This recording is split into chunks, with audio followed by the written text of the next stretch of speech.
said, they had become like these peculiar demons which dwell in matter, but in whom no light may be found.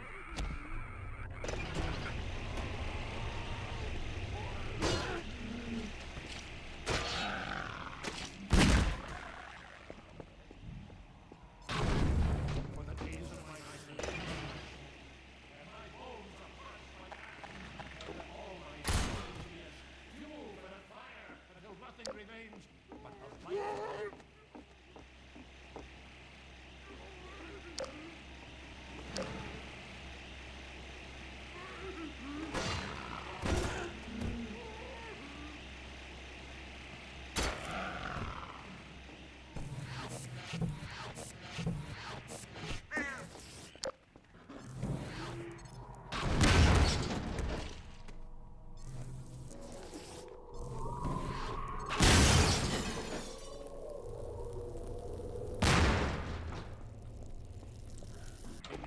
Of the Lord pursue them.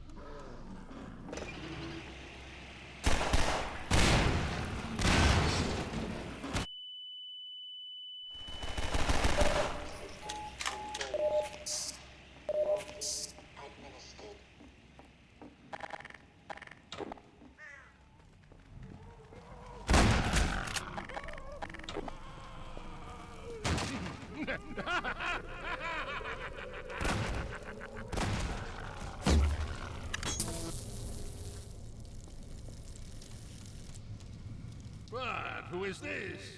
Another life to save? I'll keep my eye on you. More than that, I cannot promise.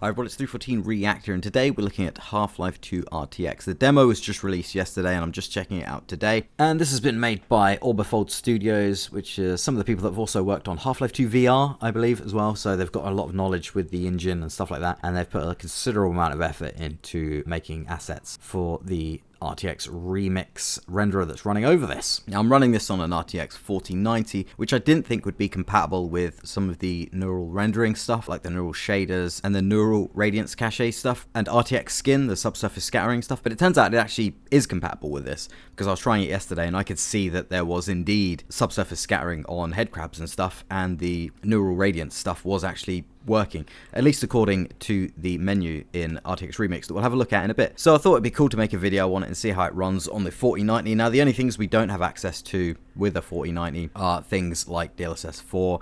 So we'll be restricted to DLSS 3, which is single frame generation, but the frame rate is generally pretty good with this. So we're getting about 128 frames a second just on the main screen here, 30% of the VRAM being used with default settings. Of course, we have DLSS on. It's set to the new transformer mode, which is higher quality, and from what I've seen, it looks pretty flawless. It's also on auto for DLSS mode. You can crank it up, but as soon as you start to go beyond 1920 by 1080 as the internal resolution, the frame rate starts to drop, and I don't think OBS works very nicely with DLSS 3, so I'm going to keep it at auto so that we keep the internal frame rate at above 60 or as close as possible so that the video is as smooth as possible. Also got ray reconstruction on here as well, so you can see if we turn off frame generation, it takes the frame rate down to 75 here, and then when we re-enable it, it takes it back up to 130. So DLSS 3 is doing a good job here. And then what we're going to do is go to rendering. We're going to stick it on to ultra mode, which takes us to about 112 frames a second with DLSS 3, and there's options here to flick between the enhanced assets here, so you can go back to the almost original look of Half-Life 2 just with the default RTX lighting methods, and then you can flick it all back on to get the enhanced materials, meshes and lights. There's two chapters in the demo, Ravenholm and Nova Prospekt. We're first going to check out Ravenholm because this is probably the best demo of it, and then we'll have a little look at Nova Prospekt as well. So let's dive in. So here we are. Now, I have heard that some people are complaining about this and saying that it ruins the art style of Half-Life 2 because it makes Ravenholm way too bright Now, I don't have a clue what these people are talking about, because I think it makes Ravenholm way creepier, maintains the art style of Half-Life 2. Let's go over to here and check out a headcrab zombie. So you can kind of see there already, there's already a little bit of softness to the flesh there, which is being done by the subsurface scattering. Now what I'm going to do is go into the developer settings menu here, and I'm going to go to the subsurface scattering sub-menu, and I'm going to crank the scale way up, and you can see there the effect it's having on the head crab, because it's just letting more light through it, and you can flick it pretty much on and off by doing this checkbox here, enable diffusion profile SSS, and you can see it completely turns it off. So this is with the subsurface scattering completely off. All the light is just bouncing off of the skin of that head crab there, and then as we flick the SSS back on, you can see it almost completely loses all color because all the light is just going straight through it, which is really, really interesting. And we'll see more of that as we go. Now I want to get that cranked up to max so we can get the absolute max effect of it. Look at that though, look at it. Just the light going through it, permeating through it. It's so creepy. And it makes these creatures look so much more gross and disturbing. And you can see like almost beneath the surface of it as the light goes through it there, which gives it a really fleshy look. And it also uses the texture map as kind of an indicator for what the subsurface scattering should look like. And we'll have a look a bit more of that later as well. But let's have a quick look at some of the assets around here. So you can see all the textures have been enhanced to an insane degree. And all the extra like foliage and stuff around here looks really phenomenal as well. Areas like this, due to the global illumination, look really realistic. The lighting is propagated. It looks really creepy. Again, I don't really know what some of the complaints are about this. And there's a corpse here as well. Now, this is the other thing, is that the original Half-Life pretty much looks like that. That's the classic model that we all know about now. And it's pretty disturbing, but even back in the day, it was low-res enough that it wasn't that disturbing. But now it's really freaky. It gives Ravenholm a whole new feel of horror, as well as this extra fog and stuff here. But along here, you can see the displacement mapping as well, which looks like actual geometry, but it's not. It's just being displaced. It's really good. You can see there it's just flat. Now, there's some artifacting I'm seeing here. I'm not sure what's causing that, but hopefully they fix it. But yeah, other than that, look at that full shadowing on that displacement mapping. Everything. The only thing with it is you can see some slight distortion along here where the fragments are being displaced and the textures being displaced. That's pretty much it. And again, down here on the floor here as well. Just looks like real geometry. Looks borderline flawless. Again, some of the stretching issues here. I don't know why they don't use tessellation for this, but it still looks pretty incredible. I've also given myself all weapons here, so we can see the brand new models here, which look really nice. So you got the crowbar, which has been completely reworked. I mean, look at that. It just looks incredible, and the wear and tear on it. The gravity guns model has been completely redone. New textures, new model, everything, and is a huge update. It looks a little bit strange. If you go back to the original, it looks a little bit chunkier and a little bit stubbier. But it still looks great, and the little glow from it looks amazing. Got the USB match here, and you can see the green reflection on the slide there from the tritium sites, which is really, really cool. The Magnum here, which again looks really beautiful. It's because of the PBR workflows, it's looking really good, like Source 2 levels of good, but underneath is still the original game engine, I believe. And then we go over to the new SMG, which again looks a bit chunkier. It looks really nice there. Oh, and the big thing about the pistol is it now ejects cases, like in the beta. So they have actually added some fixes to this, because that was a key problem with Half-Life 2. Overwatch standard issue, again, looks really chunky, but looks absolutely incredible. You can see some of the light reflecting from itself there. Beautiful shadowing on it, PBR workflows. How smooth this looks. This is externally at 4K. This is with DLSS on, so internally it's running at 1080 and it's upscaling it to 4K, and it looks pretty much flawless. And that's on DLSS auto mode. So if we go to custom and we change that to quality mode, see the frame rate drops to 70, which means the internal frame rate is like 30 or 40. You can kind of feel the input lag on that. General quality of output, it really isn't that much different from auto mode. And the internal resolution there is 2560 by 1440. So we've gone up to, I think, Quad HD there as the internal resolution. And let's have a look at ultra performance as well. Even ultra performance looks pretty good, and that takes us up to 100 160 odd frames. You can see a little bit of blur, and that's running internally at 1280 by 736. So even ultra performance looks good. Even performance mode looks good. I mean, this is crazy. And if we go to ultra performance and then go to the old CNN mode, oh, wow. Okay, now I see the difference between CNN and Transformer. Wow, I'm not sure of the detailed technical details of convolutional neural network versus a Transformer, but good Christ, look at the difference. My God. So that's the old mode, and that's the new mode.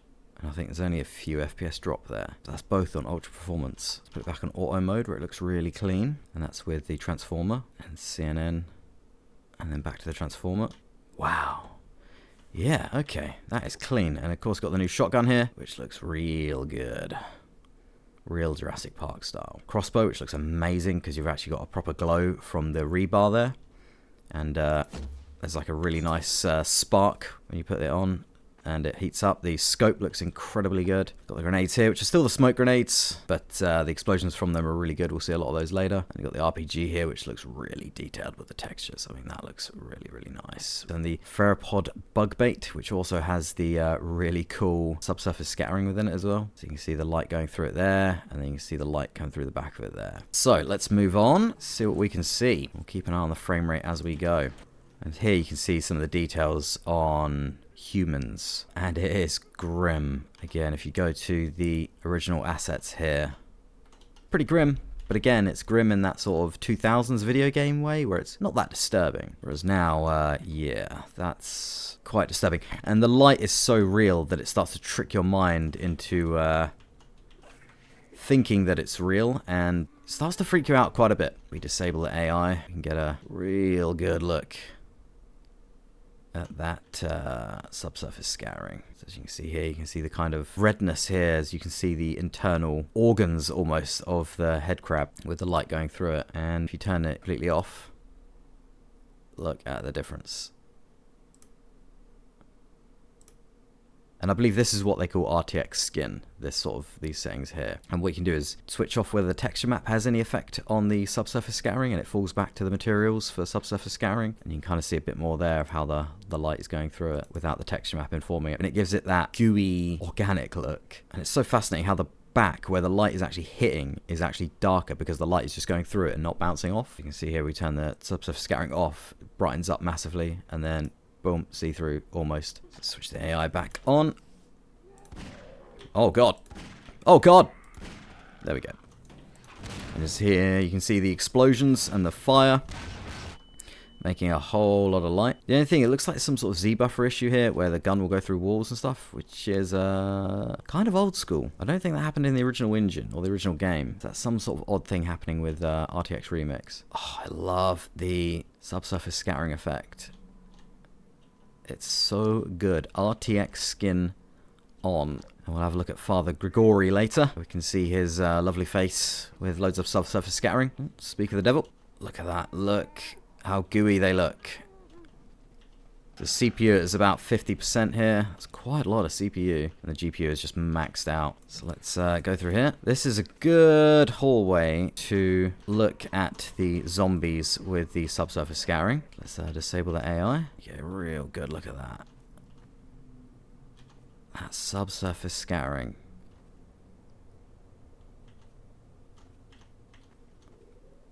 Again, you can flick it on and off. See that real difference. That is really something. And I don't think that's possible with rasterization, because you're actually having to sort of trace the path of the light through the object there. But look at that. Look at the effect it has, man. And look at all the shadowing here. And all the extra particles. There's even extra particle effects and stuff from the muzzle flash of the weapons.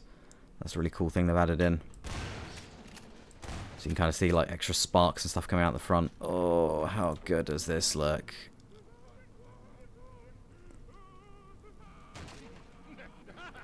So there's Father Grigori. So what we're going to do is we're going to go AI disable, and what we're going to do is we're going to go into the developer settings menu. We're going to go to the dev settings, and we're going to go to enable free camera. And what this allows us to do is actually look around the level. What we can do is go up to Father Grigori here. It's really difficult to use this camera. We're going to look at his face, and what we can do is see how the subsurface scattering affects his face. So subsurface scattering off.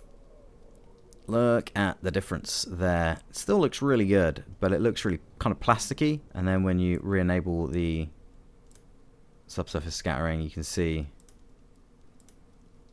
the effect it has in terms of just the light permeating the skin and bouncing off underneath the skin, which gives it that much more real skin-like look. Again, you can turn the texture mapping off and just use the pure material so you can really see how the light's going through it. And I think what you can do is even go towards white material textures and get a bit more of a view on where that light's actually going through. So you can see with the subsurface scattering off, and then when you switch it back on, you can see where that light's permeating the surface and going underneath and bouncing out. Let's take the free camera back off. Another life to save? I'll keep my eye on you. More than that, I cannot promise. Again, I don't know what people are complaining about. Saying it ruins the atmosphere of the level and makes it too bright, I'm not seeing it.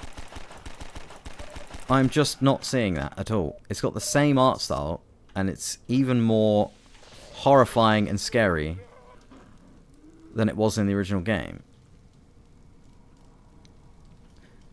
There's just some oddities with some ghosting and stuff like that, and the frame rate is obviously pretty heavy duty. I'd love to see how DLSS 4 would handle the input lag of an internal frame rate of like 40 or 30, and scaling that up to like hundreds of frames, and see what the input lag feels like. But even with DLSS 3, it still feels pretty damn good. All the fire effects here look really good.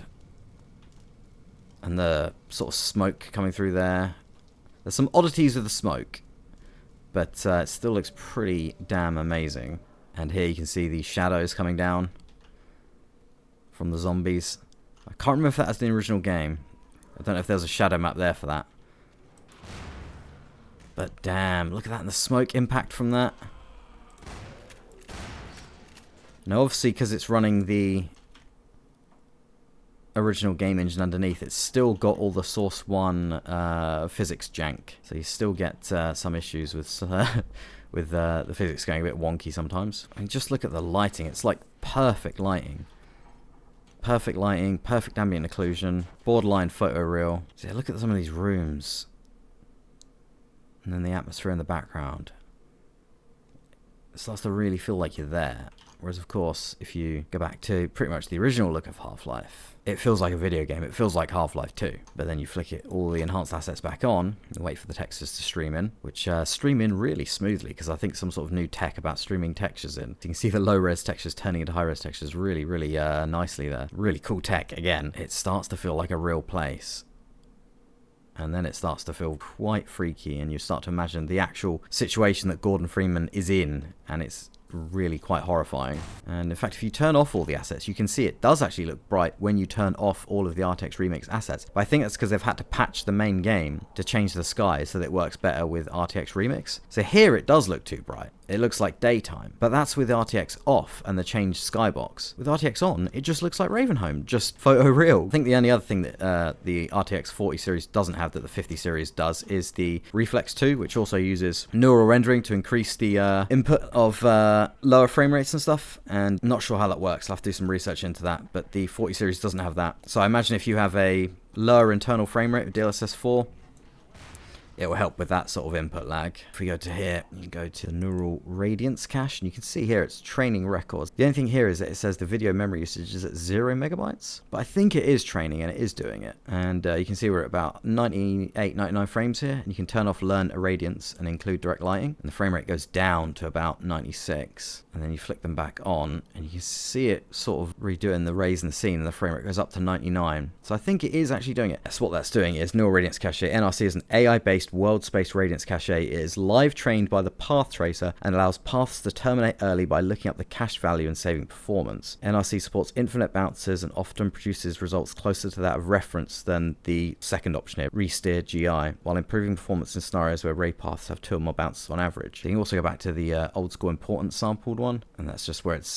typical GI sampling. Resteer GI provides improved indirect path sampling with increased performance cost. You can turn up the GI.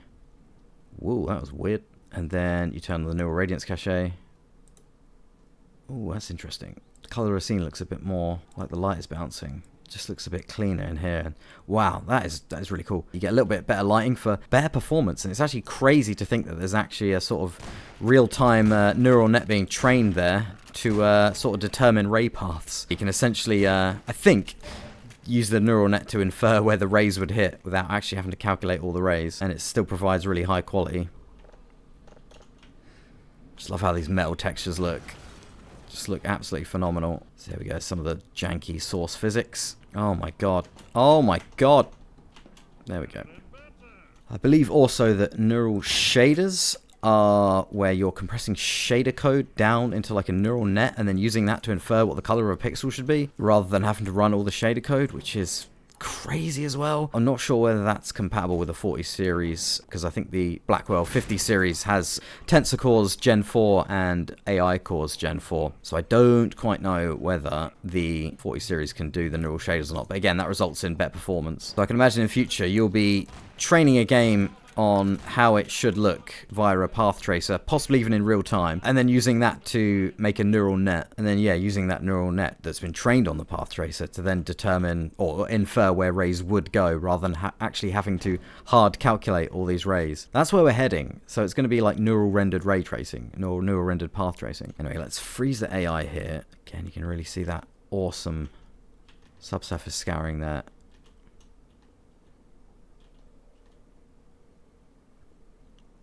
Really good detail there. Yeah, it's kind of like shining a light through your hand, like a torch through your hand, or it's kind of like shining a high-powered light from the back of a turkey. It's just so gross, and all the little veins and stuff there. It looks real good. And look at the shadowing here. Flawless. And in combination with the weapon there. So we have this area here, which is a real horror show. Because again, you can see some of the updated assets here. I mean, good Christ. Again, I can't quite tell if it's good as the zombie assets in Half-Life Alyx. It's getting there. It's still so gross. And you really get a sense of just how nasty this place is. Again, if we go back to the original assets here, you can see it's not so bad. A little bit more of imagination has to be employed. And again, it feels more like a video game. And then you crank the assets back on, and then it starts to feel like you're in an actual really nasty, scary place. The lighting, the brickwork, you could imagine this being a pre-render from 10 years ago, but it's running in real time, and it's also starting to look a little bit too real. Now, when this neural rendering goes even further, and you can just put a neural render over a game and change it completely and make it look photoreal, and you start getting photoreal Half-Life 2 in this area, like indistinguishable from reality, then it goes to like way too real and starts becoming disturbing. So it's going to be interesting to see where we go in future. I mean, subsurface scattering always looked really great, but it was always an approximation with rasterization. Like some sort of fakery in the pixel shader, I'm guessing. Now it's the real deal. It looks like I've got some missing textures here. Don't know what's going on. I'm going to restart the game. So there we go, reboot the game, and it's back to normal. The textures are back. I don't know why it did that. That's very strange. I've also had it crash on me a couple of times. Look at the subtle lighting in here. There is one odd thing I can see there where the sort of volumetric fog really holds the lighting for a while. You can see when the torch goes off, you can see the light sort of still there and it takes a while to disappear. Same with firing weapons and stuff, especially the Overwatch standard issue. You see all the extra lighting from that and all the extra particles, they sort of stay on the volumetric fog. Really weird.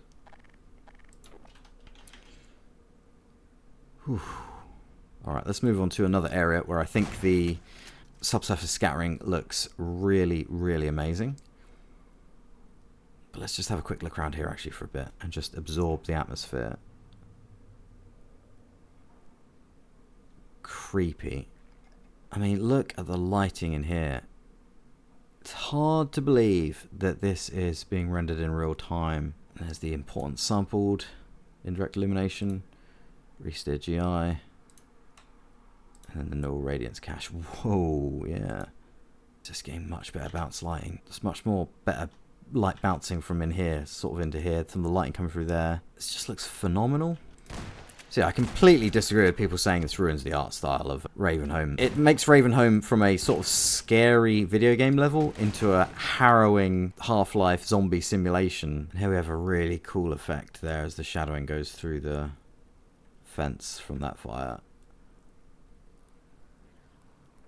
We're being attacked by some zombies here, so let's see what a grenade explosion looks like. Look at that, the little extra flames and particles coming from it.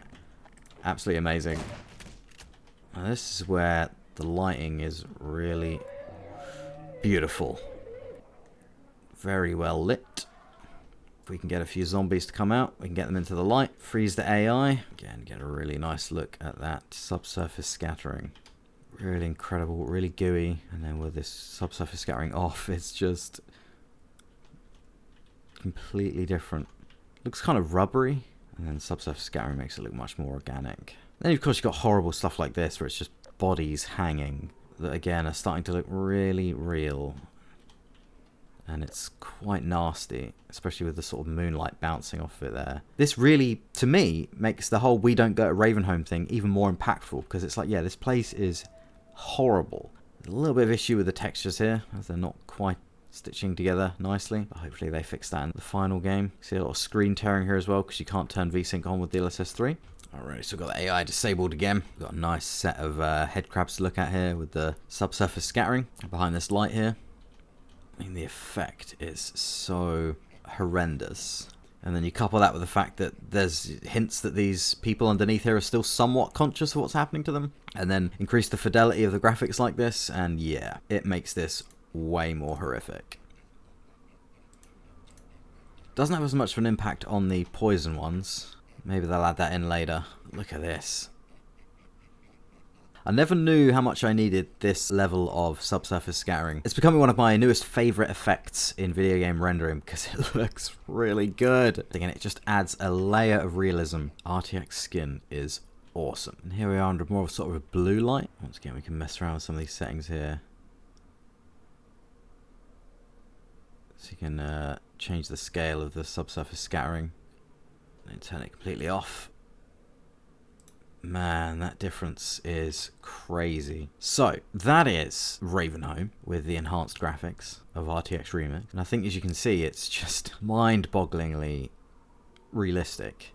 To the point where I almost can't believe it. The graphics keep getting better and better.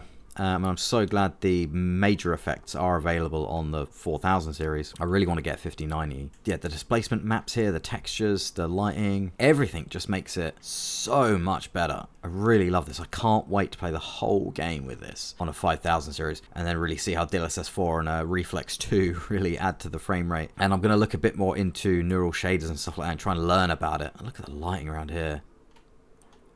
Look at the glow through the skin. And you can see here we've got about 70% of the VRAM being used. So we've got 24 gigs of VRAM and we're using 16 gigs. I've seen this go up to 80% of usage of VRAM. So you're starting to see now why you're needing 32 gigs in the newest gens of RTX cards, because you're gonna start to need it. I remember when I was playing Quake 2 RTX at 4K and I could see it was using like 18 gigs of VRAM, and that didn't even have all these enhanced assets. So when you start adding all the enhanced assets, all the extra stuff in, the real-time trained neural nets and all that crazy stuff, you're gonna start to need that amount of VRAM. I can see 128 gigabytes of VRAM being on the horizon in the next few years. Got the white material textures here, so just pure lighting, and you can still see, yeah, that color coming through there. Look at the detail of all the shading and stuff. Look at it. The ambient occlusion around here, the displacement map shadowing, the shadowing here, through in here. This is stuff you could only get with pre-rendered rendering years ago. And the way it softens the shadowing up, because obviously the light is just permeating through, reducing the shadowing. You can really see how the texture map adds in the color and detail even on this mode. Nuts. And then the fact that you can barely see any staircasing from the aliasing. The fact that it's rendering internally at 1080 and upscaling to 4K and it looks this good and it's running this fast. Turn on and off the indirect lighting and direct lighting.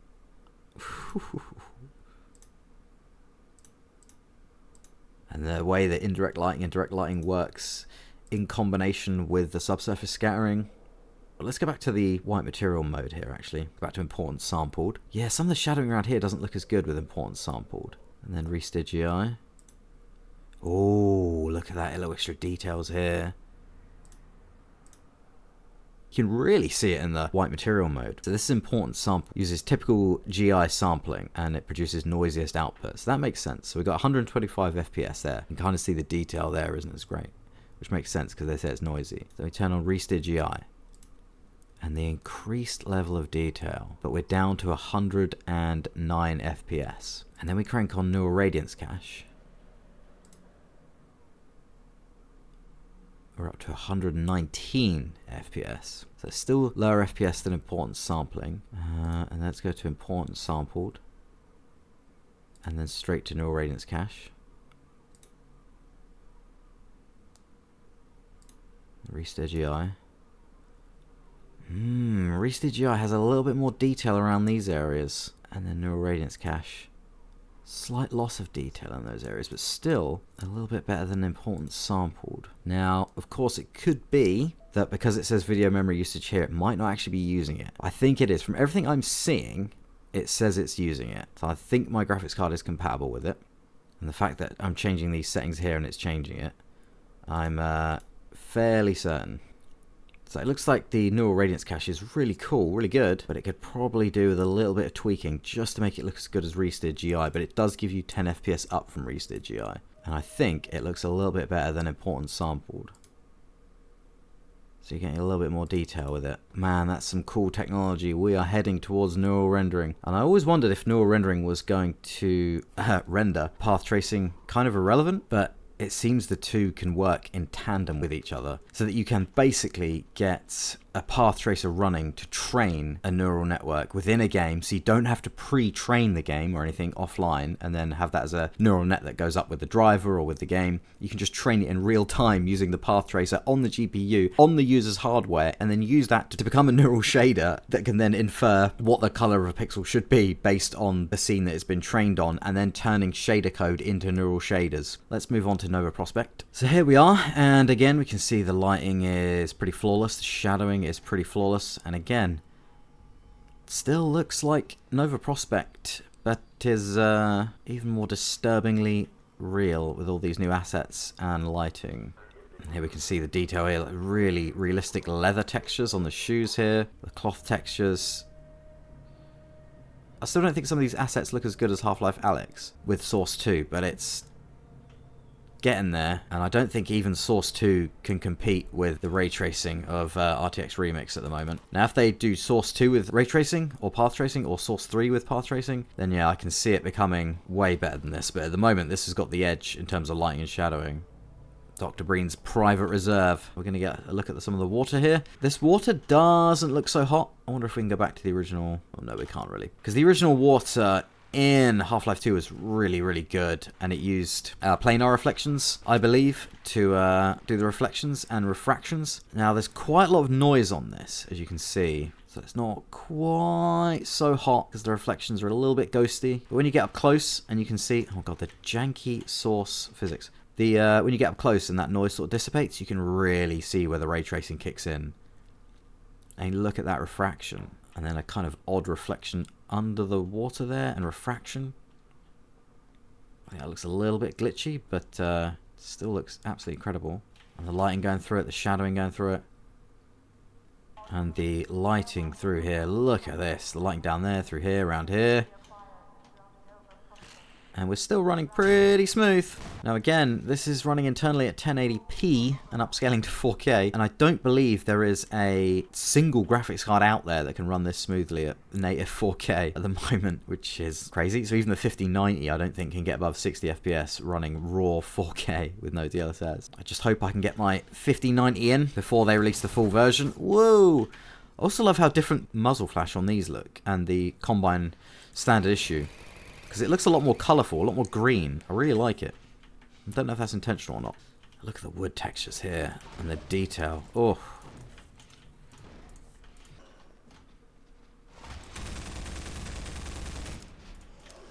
Oh god. Oh god. I'm gonna have to do an impulse.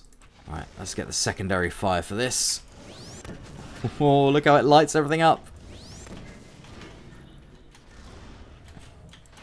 That's insanely cool. Explosions from the barrels.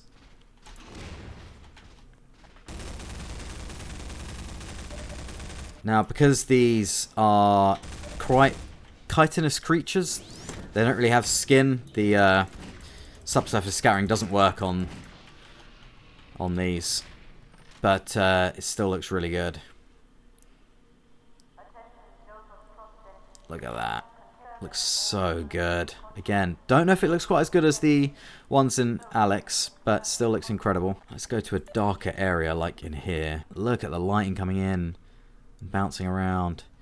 You can still see a little bit of ghosting and the shadows kind of disappearing there as the rays need to accumulate. But with ray reconstruction on, that's vastly improved. But yeah, let's fire the secondary off. Look at the lighting as it goes round! And the particles and the lighting, and oh man, that is beautiful. So we're heading into a much more action-packed area here. Let's see how we go. Look at this. Look at that lighting. The flames coming off there. The physics still hold up really well. You're not getting a huge disconnect between the fidelity of the graphics and the realism of the lighting and the physics. It still holds up pretty well, but there is just every now and then there's a little bit of physics jank. But it's not enough to break the illusion. And the frame rate still holds up pretty decently.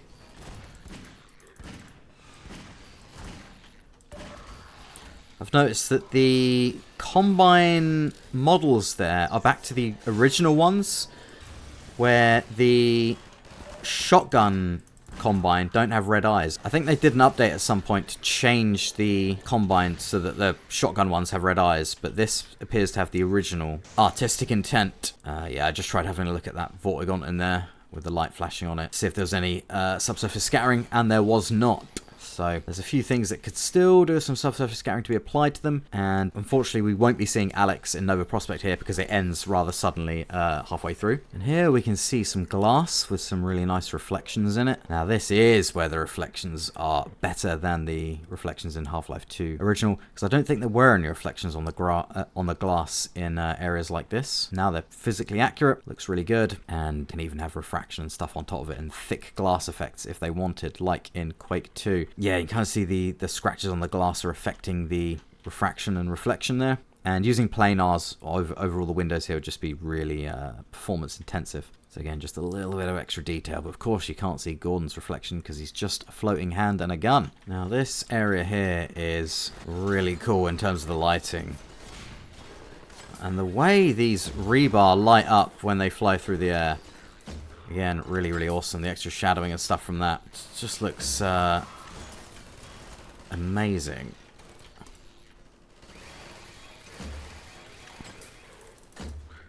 Oh my god. There we go. Oh, you can see the slight glow from the rebar there. Look at that. Oh man, that's good. Is that even as well? Some displacement mapping with the impacts from the bullet holes. Let's have a look. I believe it is. Look at that. There's even displacement mapping on the bullet holes. I think Fear had that back in 2005, but that's really cool. It still maintains the art style of the original bullet holes, but now they look like they've actually made a dent in the surface. God, that looks really good. The original assets. Look at the original assets. Oh man, look at that. Not even glowing or anything. It enhances it to a huge degree. Oh, here we go. It just feels so smooth as well. Feels so clean. And it's only going to get better. That's the thing. It's only going to get better.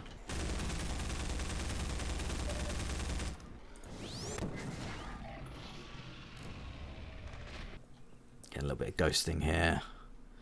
Hopefully they fix that in future. And as we go through here, we may be able to get a quick look at this zombie. And get a last look at the really cool Oh, no, we don't. I was trying to get one last look at the subsurface scattering on it. But yeah, that is where it ends. And yeah, there we go. Half-Life 2 RTX by Orbifold Studios. We are looking into the future of rendering here, where, as I say, it's ray tracing meets neural rendering, or path tracing meets neural rendering. And it is exciting. I also love the fact they've added in a whole bunch of fixes, like the shells ejecting from the pistol and stuff like that. I just hope they add in a few extra little details from like M-Mod, like holding the pistol with both hands, enhancing some of the sound effects, stuff like that. So I can only imagine where we're going to be in a few years. And the idea of training these neural nets in real time using the path tracer within the game engine, and then training a neural net with that, and then using that to infer more ray hits and what the color of the pixel should be, instead of actually having to run the calculations. And then, of course, turning shader code into a neural net. And I think that can probably be done real time as well. You can probably run the shader in real time, train a neural net on it in real time,